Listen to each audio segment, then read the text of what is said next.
अस्सलाम वालेकुम जी।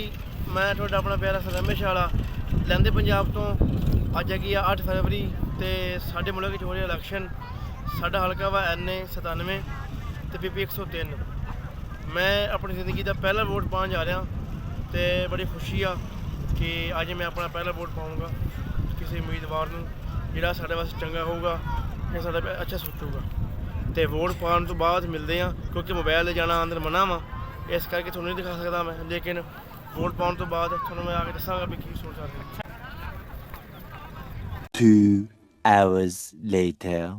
लो जी, पूरे 2 घंटे लगा के वोट पा के मैं आ रहा। देखो ये अंगूठा ते निशान ते बनाया हुआ। एडा दलील हो गए, खप के खलो के वोट पाया।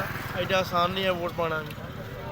अल्लाह पाक जिन्हें वोट पाया तो अल्लाह पाक कामयाब करे तो अपने वास्ते कोई अच्छा चीज़ लेके आवे, कोई अच्छा मुसब्बा आवे। अल्लाह खैर करे। अस्सलाम वालेकुम।